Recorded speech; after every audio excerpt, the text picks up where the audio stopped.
Hello, welcome back to Rich Biz Life's Adventures. Now today's video is going to be a little bit different. It's an upgrade I've been wanting to do for a long time. And myself and a company have managed to get together and create a sponsorship deal for a review on their product as well as an installation video.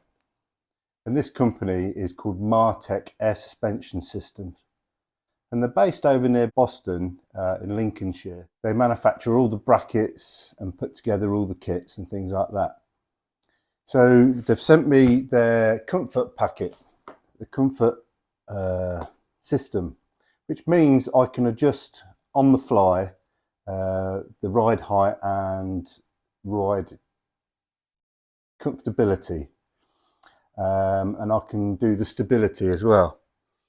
Because my main issue with the van, we've got 4.9 Jones heavy duty double leaf rear springs, 5-ton front suspension, front fibre leaf spring that goes side to side. And then also my next step on the front would be to put some 5-ton front shocks on the front, or some Bilsteins or something like that. And also want to upgrade the bump stops on the front to some Sumo bump stops. But what I found is, no matter what I did, I couldn't stop the van doing a bit of this. And as the van gets caught in a crosswind and it leans the van over, if you can imagine the back axle acting like a skateboard axle, it leans and it sort of twists the back axle, because it's on leaf springs, it wants to sort of semi-move the rear axle as it leans. It sort of twists it. Do you know what I mean? So then it starts steering from the back end, and you get that a lot with some larger vehicles where you're constantly fighting the steering. It's not the van leaning; it's the back end steering for you. So what I need to do is stiffen up that back suspension. So when myself and Martech got chatting, we decided that we'd have a bit of collaboration, sponsorship, and put this video together. So I'm going to break the video down into two sections. Today's video is going to be all about the unboxing of what you get in this comfort package, talk about the pros and cons of air suspension, why you need the comfort package over the basic package. I think they do 5 different specs. The basic one is a linked rear suspension, where each airbag is piped to each other and then a T-piece off to your gauge and Schrader valve, and you raise and lower it as one, which is fine as you're going down the road and you want to stop the back end from doing this scenario. However, the only thing is with having a linked system, and it's not knocking anybody who's done this, but the only thing I'm a bit concerned about is, my main concern is the crosswind. Now, if your van is leaning because of crosswinds or cornering or anything like that, it squishes down one airbag, and then because they're linked, it's actually pushing that other airbag up, which is counterintuitive. It's actually creating more of an issue than if you just left it alone. Now, that's just my opinion. I might be totally wrong on that, but that's, in my mind, if it's going from one place, it's got to go to another. And if they're linked, it's going to do this. It's like that scenario. And do you know what I mean? It's doing this as you lean. Yep. So the other one then is a non-adjustable separation system, where you get 2 airbags, 2 pipelines, 2 gauges, 2 Schrader valves, and you put a compressor on each one and pump it to where you want. And it's static then. Yes, you can adjust it, but you have to get your pump out and put it on the Schrader valve each time. Then you get this comfort package where you've got gauges and valves, and you can raise and lower each side independently or both together or whatever. Then the good thing about that is you're getting more stability. If you've got extra weight in one side of the van, you can lean that side up to compensate for that extra weight. You might have all your batteries or water tank down one side or whatever, and you can do it on the fly as you're driving along, and you can watch your gauges, see how much pressure on. This comfort package only comes in at 11 kilograms. Now that's quite light for the whole system. I was a bit concerned, and I spoke to Martech about this, that I was a bit concerned that I was very near or smack on my weight limit as it is. Now, because of this and my 5-ton spring setup, etc., I should then be able to get this up plated to 4230, 4260, somewhere around that ballpark figure. But it means I'll be able to get this up plated. I'm already running 121 load rated series tyres, which means I'm well within my tolerance to get it up plated to the larger amount. I think the cap you can do on these is 4230, 4260. Don't quote me too much on that. The only reason why you can't take them to 5-ton is because it's not a 5-ton chassis. Simple as that. And you're not running dual rear wheels like the 5-ton is. Anyway, let's get this unboxed. And then as I'm unboxing it, I'll go through a bit more of the pros and cons for air suspension. So let's get this going. It's very well taped up, so I'm going to use a sharp knife. I can't dig in too much because it's got airbags in there.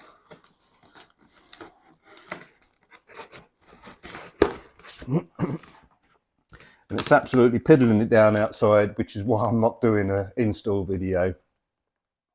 Today I'm doing the unboxing and the planning, and the planning is quite important for where I'm going to put things. It'll all come clear in a minute, right? So you're seeing me unbox this live. I've not opened this. I'm not 100% what's in there. I'm just purely going on what they've told me. I've got a second camera set up here, so my GoPro's in shot. You're on my phone at the minute. So it seems quite well packaged up. The package is quite heavy, but it's about 11 kilos, so it's not going to be light, but it's not ridiculously heavy. This is all just paper. So you've got your airline, which is high pressure regulated. Don't know what it's regulated up to, but it's a polyurethane pipe, 6x4. But you get 8 meters of that. It's plenty. So I'll put this out there, and then you get all conduit to put around the pipe. So if you're worried about it chafing on your chassis or wherever you're anchoring it to, you know it's gonna chafe this rather than the piping. And you get quite a lot of that. Obviously you got 2 lines, left and right, blue and black, and then you get another lot of conduit. So you get plenty of the conduit stuff, things like that. Right, so this is one side bracket, this is your other side bracket. This is what mounts to, it sits, can you see that arch bit there, look? That then sits over your rear axle, and you release this is for the Volkswagen Crafter. It might vary on other makes and models as opposed to the fitment style, but this is Volkswagen Crafter and Mercedes Sprinter 906. So this is your bracket. Your airbag will mount onto there. Your anti-roll bar goes through here, and you get quite a bit of adjustment to sort of put it on and let it sit down onto the rear axle. So you get both sides of those. That's 2 brackets. Oop. And then in here, these are your upper brackets. We've got the heating cranked up in this house so much, it is so bloody hot. Right, again, everything's bubble wrapped to help you out for packaging. So these are your chassis plates that go over your chassis rail. So your chassis rail Goes there. You take your bump stop out. And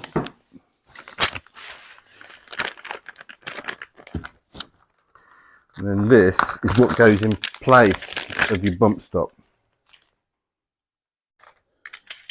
You get two of these.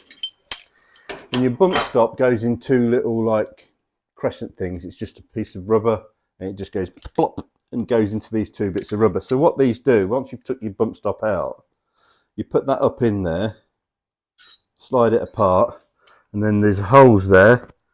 That lines up. And then that should be, once you put the bolt in there, it will lock that in position. You put that over your chassis rail. And this will be up where the bump stop goes, facing that way down. And then you'll put a bolt through there, which will lock it all together. I'm going to use Loctite on mine. I've not seen other people use Loctite. I just got a bit of fear of all this coming loose, shaking loose. We do go down some quite bumpy roads when we're out wild camping. So that all locks that in position, locks them into where the air bump stops normally go. Like I said, they'll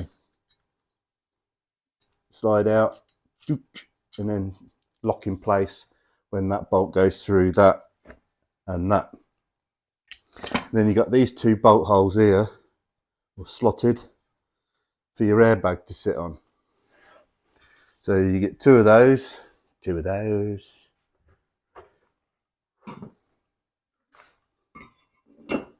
Right, have another swig of drink.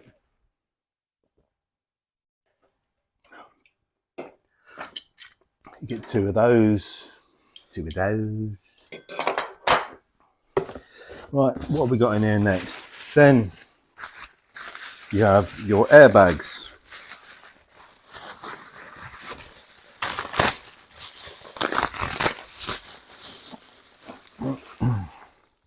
And your air valve connection is already installed on these. You've just got a bit of a rubber teat on there, just stop the muck and dirt going in. And you've got this little collet. And what you do is you push your pipe, you take that off. See? You take that off, you push your rubber pipe over there, not forgetting to put that collet over first. Over your pipe, then you push your pipe on, and when you tighten that down, because that's tapered and barbed, and then the inside of that is tapered, as you push it, as you screw that down, it then locks that pipe onto that that barb. So you know your pipe's not going to go flying off. All right, let's just put this back on, keep all the muck and dirt out.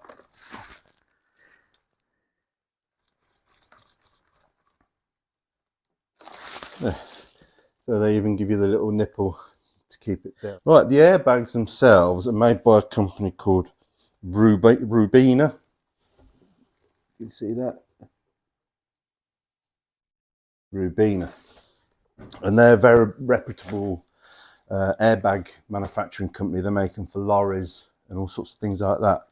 Now, there's not many airbag manufacturing companies out there. And it's nice to see that Martech have tagged onto the back of a nice reputable airbag manufacturer. So then you're thinking, so what's Martech making? Well, they're making all this, and they're making it to a good standard. It's all zinc plated, so you know it's not going to corrode. It's all been bent and welded to a very high standard. It looks very good welding, good penetration on all the welds. Everything's been laser cut and bent to perfection. It all looks like it will fit very well, but time will tell. So hats off to Martech, well done. You're making some very good products there. Now when it comes to Martech, they are in the process of moving premises. They're still staying in the general area, I believe, but because they're not far from us, they're 35, maybe 40 miles from us. once they get settled into the new premises, we've actually agreed that we'll go over there, do a bit of a tour, bit of an interview with them, see how they got into it, things like that. And they've enabled me to have a nice one-on-one tour of their premises and see how they go about shipping their stuff out, boxing it up, manufacturing, everything like that, where when they get their stock of airbags come in, how they then go about putting it to which kit, putting the kits together, sending them out to you guys. They do not do installs. However, it is very easy system to set up, this one is, even though this is like the top spec. So that's the airbags, or an airbag.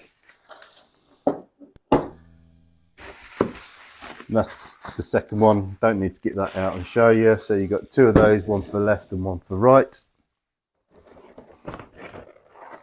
And then this box, I would say, yes, compressor. And this is permanently mounted to your vehicle so that you can adjust on the fly. I'll show you all the controls and everything in a minute. So in your box,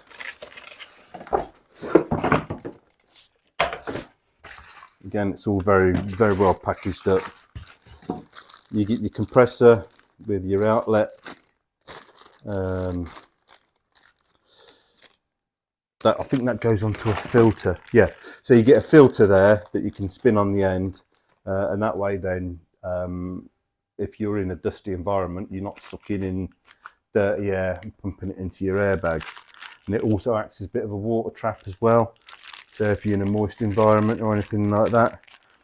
And you can, I suppose, use this and put your air filter remotely up out the way into a drier environment, if you like.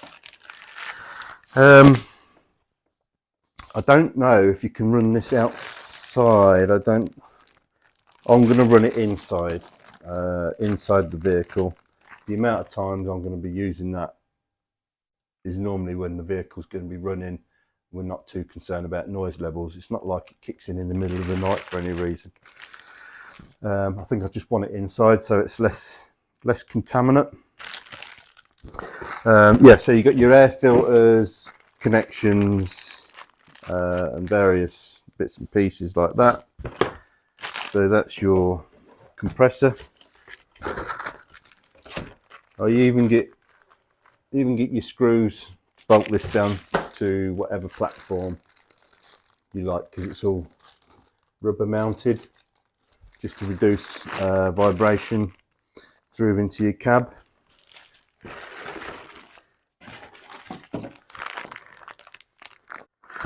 Right, so you even get replacement filters. So you can change these filters annually, biannually, 6 monthly, whatever. And I suppose if you wanted more filters, you get onto Martech and they probably carry these in stock. And I will confirm that with Martech if they do carry these in stock. I don't think you'd need to change them that often. So let's put that to one side. Getting more rubbish here. Right, just this box here, and then that box is then empty. So let's get this one out of the way. Right, let's get this one opened up. You get all your wiring with your relay and everything like that. It's got an inline fuse in it already. I suppose you could cut that off if you're putting it into a circuit that already has a fuse. Depending on where I put all this, I'm considering putting it to, there's a couple of spare junctions on directly on top of the battery with some mega fuses on, as factory standard from Volkswagen and Mercedes. So I might just join straight into that, and I can put a 30 amp fuse in that. So that means I won't have to use this. I don't know. This is going to be all part of the planning process, which will be coming soon. So it's your wiring with your relay and your fuse. Then you get your little switch, valve, controller, whatever. And in this, you get your air in, your air out, and then your electrical terminals, which when you do it that way, it'll kick the compressor in, say, right, I need to go up. So it kicks the compressor in, lifts it up, goes like that. Obviously, it doesn't need the compressor to let it down. All it'll do is expel the air that's in the bags, and you can and sink it down. Now, I won't be able to go no lower than what the vehicle is now at present. However, I can go up and drop it down to this level. And this is another reason, another pro to having air suspension, especially one that you can adjust on the fly like this. It basically means that if we go to a campsite or a festival or anywhere like that, and we're on slightly uneven ground, so I'm trying to get this back in the bag at the same time as talking to you, and we're on slightly uneven ground, not only can I bring the back up and down, because I can do it individually, I can also tip it left or right, you know, and I should be able to get the van pretty even without using chocks. Now, also, as you guys know, we do a lot of wild camping. The protocol for wild camping, or park ups as you call it, is you're self-contained. You are not getting chocks out and tables out and things like that. So if we're on a slightly uneven ground, we really don't like using chocks unless we're on somewhere that we're like paying a donation for, and in our opinion, then we're paying to stay there and we'll get the chocks out. But other than that, we'll never get the chocks out. Now, this enables us to level the vehicle without getting the chocks out. We are self-sufficient. So it comes into many different categories of the fact that we are improving the handling of the van, Craig, and we're making it so that we can level the van to a certain extent, because this is only for the rear. Next, you get bolts and fixings, T-pieces, and things like that in order to plumb all the piping into, and that'll all come explanatory once we get installing. Right, so that's that. You get more piping, which goes from the compressor to the gauges. That's red for high pressure from your pump. It's not that high pressure. It'd be about the same as what it is in the bag. But anyway, you get your red line, so you know what's feed, left and right. So you get your 3 different colours. Feed, left and right. It's all colour coded, it's nice. I like it. Your switches, as I said, and then in these little boxes, you get your gauges. Now, once you get a bit of pressure on these, because you will sit it on the air ride, so to speak, enough to sort of sit on the air, you'll notice as you go down the road and you go over bumps, these needles go dum, dum, dum, dum, as the pressure increases in the bag, as it's taking the weight. Now, what I'm not going to do, I'm not using the air ride to increase the ride height. I don't want that. I want it to stiffen the ride height, to fill that gap between the suspension and the chassis. I don't want it so that it can move freely until it hits the bump stops and then it's a whack. I want to soften that blow. I don't feel, because here's the thing, guys. The difference between the 5-ton rear shock absorbers and the 3.5-ton shock absorbers is 0. They are the same part number. I don't get why, I just don't get it. The only difference with the back suspension on a 5-ton to 3.5-ton is 2 things. One is the number of leaves on the back, giving different tension, and the anti-roll bar. The anti-roll bar on a 5-ton is proper thick and chunky. Now, I've seen thicker anti-roll bars on cars that I have on the back of them crafters and sprinters. They are ridiculously thin. No word of lie. I mean, I've got fat fingers, but they're probably no thicker than my little finger. They are an absolute joke. No wonder they're so willowy from the back end. So this is basically an addition to the anti-roll bar. It's not an addition to the spring capability. I'm fine with the ride height. If I wanted to change the ride height, I'd put the spacer blocks in and boost it up. And I can't fit the 5-ton anti-roll bar.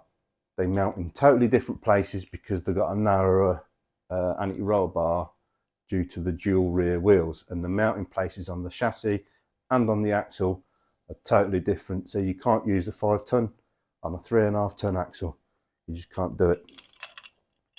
So this, to me, is the next best thing on upgrading the anti-roll bar. Think of them as an anti-roll bar support helper rather than a suspension helper, if you know what I mean. So that's one of your gauges, and then you get your second one in there. And this all comes into planning as well as to where I'm going to put these. You'll see when I start going through. Again, you get your little collet bar bayonet fitments on the back of that. In fact, let's see what it goes up to. Right, the gauges go up to 10 bar. I'd say the bags would hold 10 bar, but I don't think that compressor will go up to 10 bar. But believe me, if I'm getting anywhere near 10 bar, I've got an issue. I think from what I've seen from most people and from what Martech's advised, you're hovering around the 2 bar mark. And the 2 bar mark is all the way down here. That's 2 bar. So you got all the way around there yet. So you want it to be able to compress that bag a bit so it can fluctuate, and you might fluctuate 1/4 to 1/2 a bar depending on how big a bump you go over. So if you took it too much, it'd be rock solid. You'd be like putting a lump of concrete between your suspension. So I think the most I've seen people go on these is 2.5 bar, and I've seen people going to 1.8. So you're hovering within that sort of pressure. Okay, right, stop waffling too much, Richard, and let's get on with this. Next thing you get in here is your flush mounting plate. Now this, you get 2 different options on this flush mounting plate, well, 2 on the mounting plate. You get one with an angle on it so you can mount it up under your dash, or you can go for flush mount. So if you wanted to put it in the face of your dash, you could just cut a square hole, mount this in there, mount all your gauges in there, 4 screws to do that. I think I'm going to use this, but I'm going to cut it down slightly. I'll explain. This is where I think I'm going to do it anyway. Then you get your instruction manual, and that's the name of the company. Look, Martech. And this is for a Mercedes-Benz Sprinter 2006 to 2024, because they didn't overly change the chassis a great deal. Or a Volkswagen Crafter 2006 to 2016. As you know, the Volkswagen Crafter did change a lot at 2017, and they went totally away from Mercedes. Mercedes kept a very similar chassis. Volkswagen Crafter didn't. It's not too different, but it has changed. It's completely off what it was. So you get all your exploded diagram of how to install it, what goes where. Then you get some do's and don'ts. Basically, you don't tighten everything up until you've got load on the axle. You don't want it so that the airbag's on the P. So sort of get all your bolts in place, but leave them loose enough so that you can shuffle it around, because you've got so much movement on things that you can then align stuff. I mean, even for your drop bar, look, your anti-roll bar loop.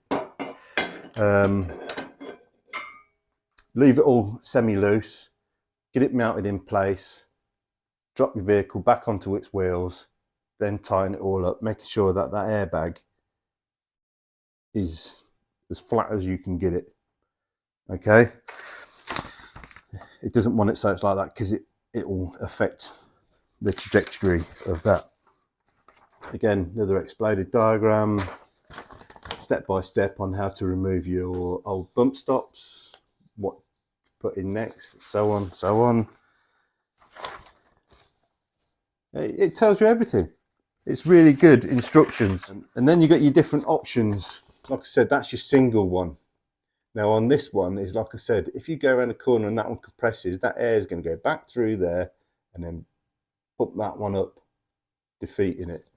Then you got this system where you can adjust it on the fly. So it's the same as that, but you've got a compressor in line. That one you have to put a compressor on it to blow it up from the Schrader valve. Then you have totally independent ones where you put a compressor on it. So you don't actually carry a compressor, but in all fairness, you can use a little tire inflator compressor. And then you have this system where it's basically the same thing, and you can do it individually or you can pump it up together. So that's a bit of a hybrid between that one and that one, I suppose. And then you got this one where you've got your shared link again. If you go around the corner, it's going to pump the other one up, but you can adjust it on the fly with your valve switch there. And then this is the comfort pack, which I've got here, which Martech have kindly donated and sponsored us with. So you have your gauges, your valves, your piping, your bags, your brackets, your compressor, everything. Then the last page is your wiring, and that looks very simple. Obviously not the top one. The top one's for the basic. And then this is the section that I'll be concerning myself with. So all it needs is a live and an earth through a 30 amp fuse, goes then to the relay, then from the relay to the switches for up and down, and then you get 2 fly wires coming off the relay also for your compressor. Simple. So I've got 4 connections to make, 2 for the battery, 2 for the compressor. Simple. Let's go outside and go through the possible planning things that we have to weigh up, the pros and cons of where we put stuff in the van. Okay, we're outside at the rear of the van. I don't need to plan out the airbag installation because that's a given. You've got to do that a set way. Now it's where the controls go. It's typical December British weather. It's absolutely lashing it down, so I'll be a bit quick at the back here because I don't want the inside of my van to get all wet. So first option is, do I put all the gauges and the controls at the back? Now this makes much more for a cleaner install because all the pipes and wires and everything are shorter. I can run all the compressor off the leisure battery as opposed to the starter battery. However, the downfall of that is then you can't control it on the fly as you're going down the road. Let's say we're getting to a humpback bridge or somewhere we need to increase the ground clearance. I could put them airbags up, giving me a little bit better clearance. However, like I said, it does make for a cleaner install if we did it at the back, and easier, shorter. So the first option is here. When I built this, state of the van, when I built this back end, my first thing was I'm going to have a gas tap here, and I've gone for an electric one, so I don't need to get to the gas tap now. So there's no gas tap there. So potentially I could put some wood on the back there and sink them directly in there. I wouldn't even need that. I could just sink the gauges into basically like that. Do you know what I mean? So that it's all there, very neat and tidy, out the way, and it just looks a bit neat and professional. And I can put the relevant pressure in it, and I could even mount the compressor down the back there, or in with my electrics. I could even hang it off the back there, or I could sink them into there, or any, you know, because that's my electrics in there. Don't like the fact that we can't adjust on the fly. It does make for a very clean, quick install. The pipes are shorter, everything's out the way, but then I'm increasing more weight over the back end. And I don't know, it doesn't really matter about increasing weight over the back end because now I'll have the air ride. But anyway, let's shut this up and I'll go through my next options. That's better. We're in out the rain now. So my other option is then in the front. I could even do something as drastic as I could put them directly there. Debbie's always with me. She could raise and lower it on the fly for me. However, I wouldn't be able to reach it then.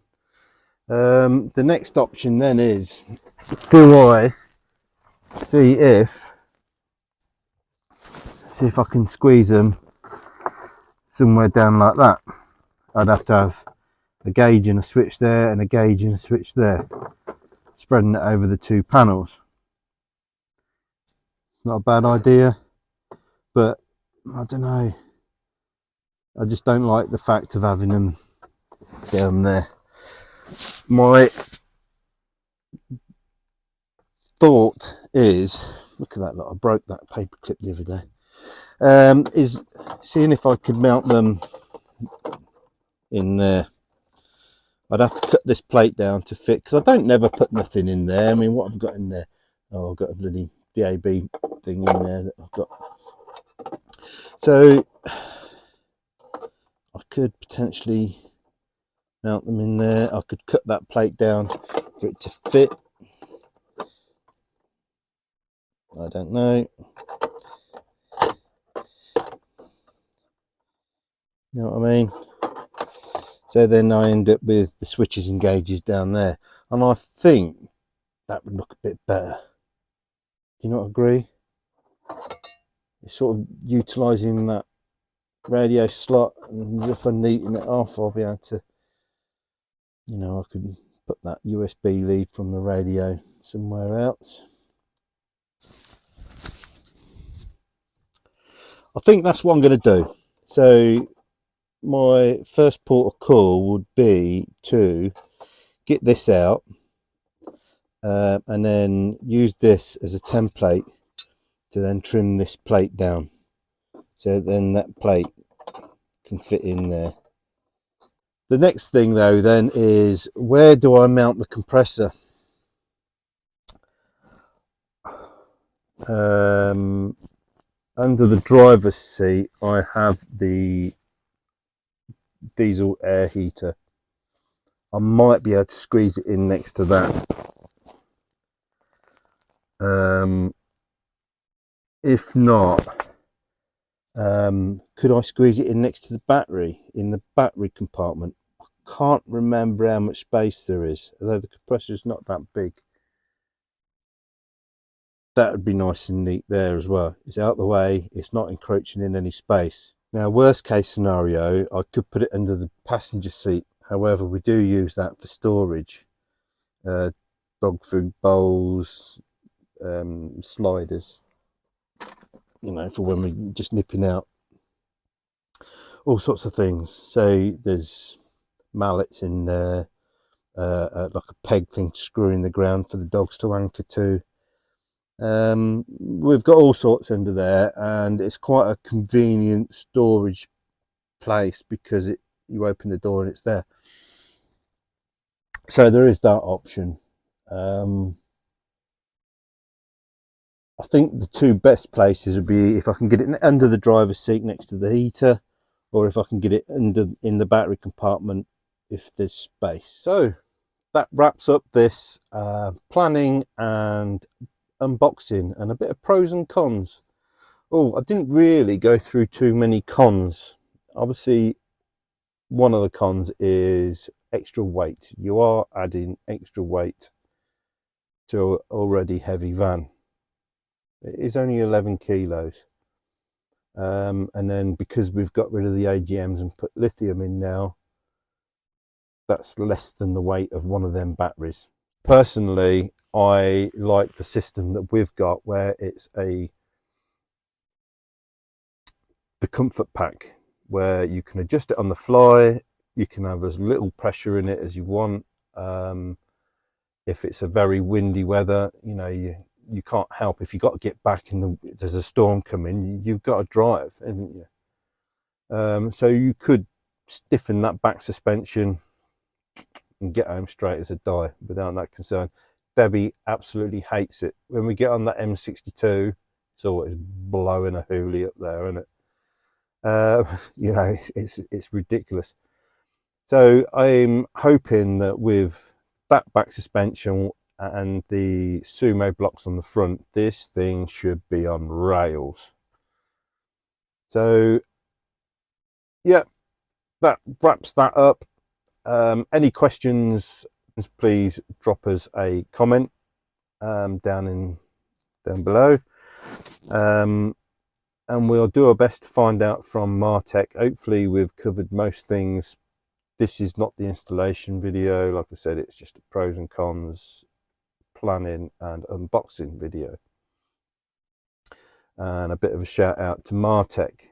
They are very on the ball with any communications, anything like that. So if you have any questions, either contact them yourself or contact me and I'll ask them and get back to you straight away in the comments as quick as I can. They are on eBay. They do sell on eBay. They have got a website, so you can go on there and ask them directly. There will be a phone number on there. All their contact details will be in the description below, so you can contact them if you use the link below. I am hoping that I get a discount offer code for you guys, and if that's the case, I'll pop it at some point in the video.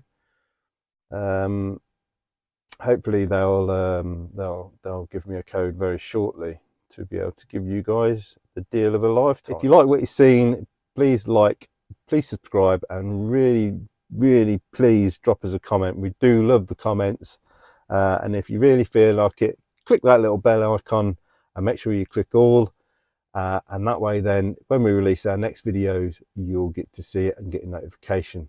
And on that note, we'll see you on the next one. Bye, see you later.